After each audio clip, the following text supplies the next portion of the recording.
Good morning বন্ধুরা, কেমন আছেন আপনারা? আশা করি ভালো আছেন। আমিও ভালো আছি। ঘড়িতে এখন সকাল 8টা বাজে। তো সকালের কাজ সব হয়ে গেছে, চা খাওয়া হয়ে গেছে। পার্বতী এসেছিল, সব কাজ সেরে দিয়ে চলে গেছে ও। আর উৎপল আজকে খাওয়া দাওয়া করে বাইরে যাবে বলতে, আমার মেসোমশাই মারা গেছেন, মানে উৎপলের ছোটো মেসোমশাই মারা গেছেন। তো সেখানে যেতে হবে। গতকাল মারা গেছেন, কিন্তু আকাশের অবস্থাও খুব একটা ভালো ছিল না, আর উৎপলের কাজেরও খুব একটা খুব চাপ ছিল, জন্য কালকে যেতে পারেনি। তো আজকে যাচ্ছে। তো আমি বললাম যে খাওয়া দাওয়া করেই যাও, কারণ ফিরতে তো দেরি হবে, কারণ গিয়েই তার সঙ্গে সঙ্গে চলে আসা হয় না। সেই জন্য সকাল সকাল রান্না বসিয়ে দিয়েছি, খাওয়া দাওয়া করেই বেরোবে। আর উৎপল গেছে সকালবেলায় যেখানে মিস্ত্রির কাজ হচ্ছে বাড়ির নতুন বাড়িতে, ওখানে বেশ কিছু জিনিস লাগবে, সিমেন্ট রড প্রয়োজন হয়েছে। তো কালকে বলা হয়েছিল, সেগুলো আজকে সব পাঠিয়ে দিচ্ছে মালগুলো। তো ওগুলো সব রিসিভ করার জন্য গেছে, এসে স্নান করে খাওয়া দাওয়া করে বেরোবে। আর মেয়ে গেছে টিউশনি করতে।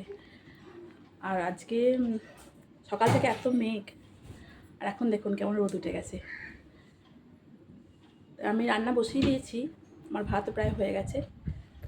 তো চলুন দেখি কি রান্না করছি, আপনাদেরকে দেখাই। এই যে রান্নাঘরে ডিমের অমলেট করব বলে ডিম ভেঙে রেখেছি। আর এটা কী বলুন তো, পোস্ত নয় কিন্তু, এটা তিল বাটা। পার্বতী তিলটা বেটে দিয়ে গেছে, আমাকে বলে গেছে যে বড়া বানাবে। আর এই আলু কেটেছে, আলু দিয়ে ডিমের অমলেট করে তরকারি বানাবো। এই যে ভাতটা আমার হয়ে গেছে।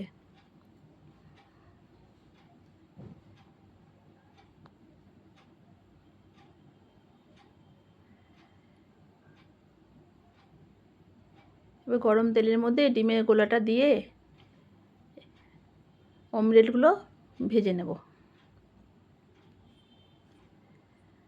আর দেখুন, অমলেট ভাজা হলে কিন্তু এইভাবে পিস পিস করে কেটে নিই, কারণ এইভাবে অমলেটটা পিস পিস করে কেটে তরকারিটা বানালে তরকারিটা খুব সুন্দর হয়।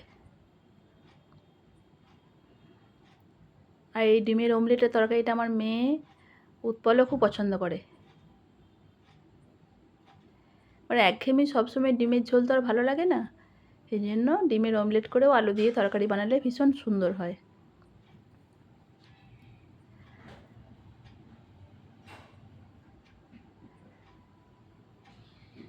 বাকি যে ডিমের গোলাটা রয়েছে সেটা দিয়েও আমি অমলেট বানিয়ে নেব এবার। আর এই তরকারিটা জানেন তো, ছোটোবেলায় খেতাম, মা বানাতো, ভীষণ সুন্দর। একটু ঝোল ঝোল করে রান্না করতো, আর সেটা দিয়ে ভাত খেয়ে আমরা স্কুল যেতাম।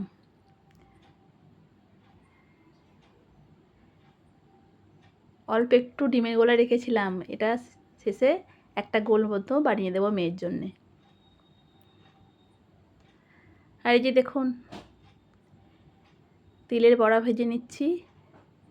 পোস্তর বড়া তো অনেকেই খেয়েছেন, তিলের বড়াটাও খেয়ে দেখবেন, আমার তো ভালোই লাগে। এবার ডিমের অমলেট আর আলু তরকারিটা করে নেব। খুব একটা ঝামেলা রান্না নয় এটা। তেলের মধ্যে পেঁয়াজ কুচুনোগুলো দিয়ে ওই কেটে রাখা আলুগুলোর সঙ্গে দিয়ে একটু ভেজে নিয়ে, ওই যে সাধারণ মশলা, আদা রসুন বাটা, কাঁচা লঙ্কা বাটা, একটু জিরের গুঁড়ো আর একটু হলুদ গুঁড়ো, এগুলো দিয়ে ভালো করে কষিয়ে নিয়ে নুন দিয়ে একটু জল দিয়ে চাপা দিলেই আলুগুলো সেদ্ধ হয়ে গেলেই ডিমের অমলেট দিয়ে নামিয়ে নেব, তাহলেই হয়ে যাবে আমার। একদম সিম্পল রান্না, অথচ খেতে ভীষণ টেস্টি হয়।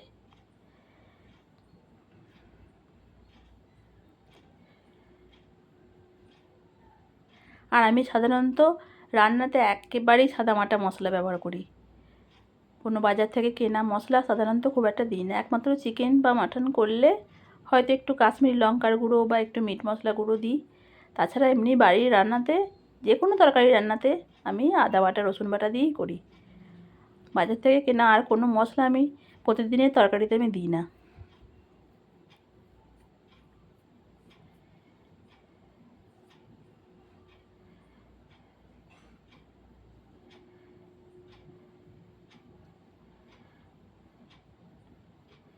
এই তরকারিটা রান্না করলেই মায়ের কথা মনে পড়ে যায়।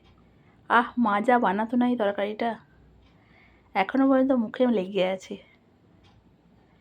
আমি চেষ্টা করি মায়ের মতো বানাতে, কিন্তু অতটা সুন্দর হয় না, তবু অতটা খারাপও হয় না। উৎপল কিন্তু কোনোদিন বদনাম করেনি যে ভালো হয়নি। তা যে মশাই মারা গেছেন, যার কথা বলছি আমি, ওনার কিন্তু বেশি বয়স হয়নি, ওই 60ও হয়নি তার বয়স, কিন্তু রোগে ভুগছিলেন অনেক দিন থেকে। তো ভাইরা অনেক চেষ্টা করেছে, মাসিমার 2 ছেলে, ভাইরা অনেক চেষ্টা করেছেন, তা বাঁচানো গেল না। তো এদিকে মায়েরও শরীর খারাপ, মা যে যাবে, মায়ের কোনো উপায় নেই। তার কারণ হচ্ছে উৎপলের যখন জ্বর হয়েছিল, মা সেবা শুশ্রূষা ঠিক করলো, ও যেই একটু সুস্থ হলো, মা আবার জ্বরে পড়ে গেছে। ওই জন্য মাকে আর নিয়ে যাচ্ছে না। হ্যাঁ, মা যাবেই বা কী করে, শরীর এতটাই অসুস্থ, আর ওই বাড়িতেই আছে। তো ও যাক, আপাতত একটু খবরটা নিয়ে আসুক, গিয়ে মাসিমার পাশে একটু দাঁড়ানো দরকার, গিয়ে তো পরে আবার মা সুস্থ হলে যদি যেতে চায় তখন যাবে। আমার রান্নাবান্না প্রায় শেষের দিকে হয়ে এসছে, এবার স্নান করে নেব। আর রূপল যেহেতু সকাল সকাল খেয়ে বেরোবে, ওই খাবার দাবার রেডি করে দিই, তারপর আবার দেখা হচ্ছে। তো রান্নাবান্না আমার কমপ্লিট। গরম গরম ভাত আর লাল লাল করে তিলের বড়া, আর এই যে তরকারিটার কথা তখন বলছিলাম, ডিমের অমলেট, আলু দিয়ে তরকারি, একটু ঝোল রেখেছি, ডাল তো করিনি। তো তাড়াতাড়ি রান্না সেরে আমি স্নান করে নিয়েছি, চলে এসেছি ঠাকুর পুজো করার জন্য।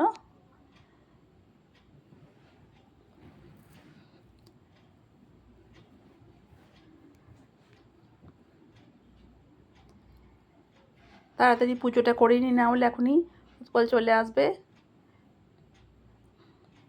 সবাই মিলে একসঙ্গে খাওয়া দাওয়া করবো। আর এই তুলসী গাছটা মনে পড়ছে, আমার মা যখন এসেছিলো, মা এসে লাগিয়ে দিয়ে গেছিলো। দেখুন এই গাছটা কত বড় হয়ে গেছে। সেই তুলসী গাছটা এত বড় হয়েছে। আর স্কুল থেকে ফেরার পথে দর্জির ঘরে যে 3টে সালোয়ার আমি কাটতে দিয়েছিলাম, সেগুলো আজকে নিয়ে এলাম, অবশেষে আজকে নিয়ে এলাম। কবে থেকে যাব করছি, আর যাওয়াই হচ্ছে না। 1.5 মাস হয়ে গেল। ভেবেছিলাম টেলারে দিদি বোধহয় ভুলেই গেছে। আমি যাওয়ার পর বলছি মনে পড়লো এতদিন পরে, আমি তো ভাবলাম তুমি আর নেবে না, বলছে আর হেসে মরছে। আমি ঠিকই বটে, কতদিন হয়ে গেল এগুলো দিয়ে এসছি, আজকে সময় করলাম একটু। তো বন্ধুরা, সালোয়ারের কালারগুলো আমার কেমন হয়েছে কমেন্টে জানাবেন।